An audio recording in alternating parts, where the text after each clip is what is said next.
Hello friends, कैसे हैं आप सब। आई होप आप सभी अच्छे होंगे। Welcome back to my channel. मेरी पढ़ाई ठीक चल रही है।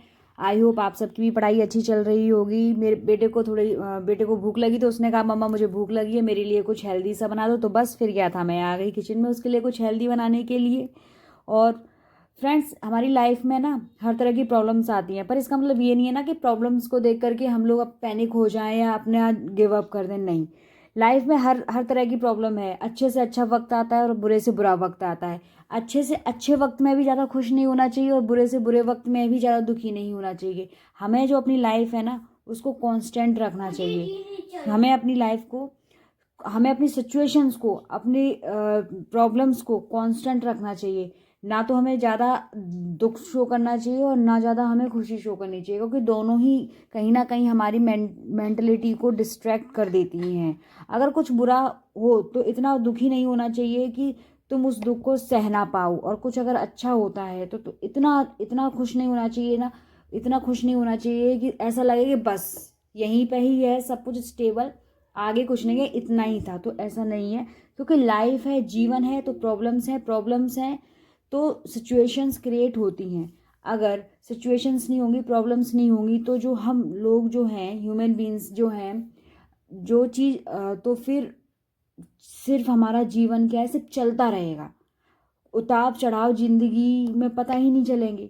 इसलिए प्रॉब्लम्स का आना, सिचुएशंस का होना, ये सब सारी चीज़ें एक दूसरे पर डिपेंड होती हैं। इसलिए इतनी हिम्मत हमेशा अपने अंदर रखो कि हर सिचुएशन में आप ग्रो करो। क्यों? क्योंकि अगर लाइफ है तो ग्रो होगा।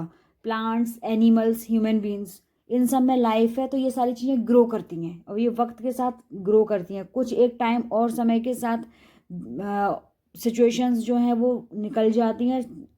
चीज़ें अच्छी और बुरी सारी चीज़ें बदलती रहती हैं। लाइफ जो है वो बैलेंस्ड होती रहती है।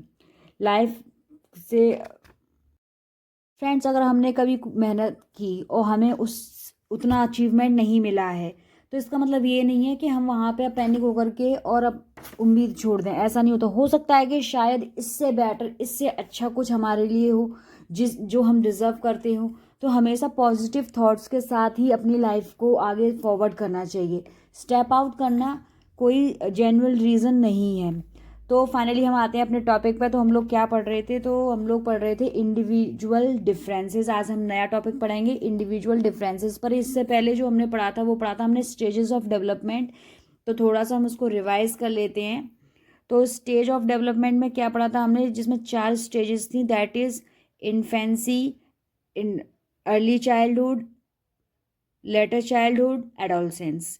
ये सारी चीज़ें पढ़ी थी और इसके अंदर की चीज़ें पढ़ी थी। पर अब आज हम नया टॉपिक स्टार्ट करेंगे, दैट इज इंडिविजुअल डिफरेंसेस। तो इंडिविजुअल डिफरेंसेस क्या होते हैं? इंडिविजुअल डिफरेंसेस, एक इंडिविजुअली सबके अंदर अलग अलग डिफरेंसेस को हम इंडिविजुअली डिफरेंसेस कहते हैं। तो बायोलॉजिकल हो सकते हैं, मेंटल हो सकते हैं, इमोशनल हो सकते हैं एंड कल्चरल हो सकते हैं। ये चारों तरह के डिफरेंसेस हो सकते हैं। दो इंडिविजुअल्स कभी सेम नहीं होते। इवन अगर हम ट्विंस की बात करें ना, तो वो ट्विंस जो होते हैं उनमें भी डिफरेंस होता है। तो इसलिए जो नेचर, जो लोगों का नेचर होता है वो भी डिफरेंस होता है। नॉर्मल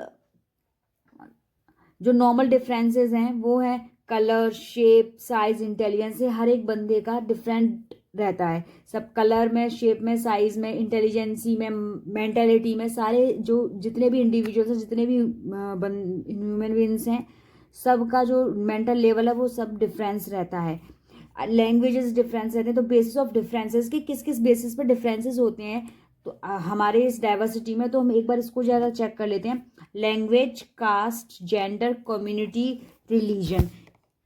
इंडिविजुअल डिफरेंसेस कितने टाइप्स के होते हैं? तो इंडिविजुअल डिफरेंसेस 2 टाइप्स के होते हैं, that is inherited and acquired. Inherited क्या होता है? जो हमें विरासत में मिला है, जो हमें अपने पूर्वजों से मिला है। और एक्वायर्ड क्या होता है? एक्वायर्ड जो होता है जो हमने अर्जित किया है, हमने सीखा है। तो इनहेरिटेंस में क्या क्या आ जाता है? फिजिकल डिफरेंस, इंटेलिजेंस और mental difference, temperamental difference, abilities based on sex, based on personality, based on maturity and aptitude and special talent. ये सारे जो हैं ये इनहेरिटेंट में आते हैं। और अगर हम बात करें एक्वायर्ड की, तो एक्वायर्ड में क्या क्या आता है?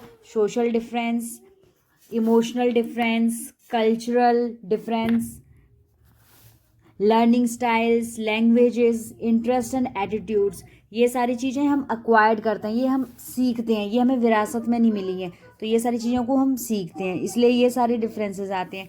फैक्टर्स अफेक्टिंग, वो फैक्टर्स जो एक इंडिविजुअल को अफेक्ट करते हैं, वो कौन से होते हैं? हेरिडिटी हो सकता है, environment, caste, nation, intelligence, sex difference, economic condition, age, personality differences, तो ये सारे एक इंडिविजुअल के डिफरेंसेस होते हैं। और यहाँ पे हमने ये भी पढ़ा कि कितने टाइप्स के इंडिविजुअल डिफरेंसेस होते हैं। बाकी का हम नेक्स्ट टॉपिक हम अपने नेक्स्ट ब्लॉग में करेंगे। तब तक के लिए मेरी वीडियो को लाइक करें, कमेंट करें एंड सब्सक्राइब करें, और मेरे साथ बने रहें और ऐसे ही मेरे साथ मिल करके स्टडी करें। जय माता दी।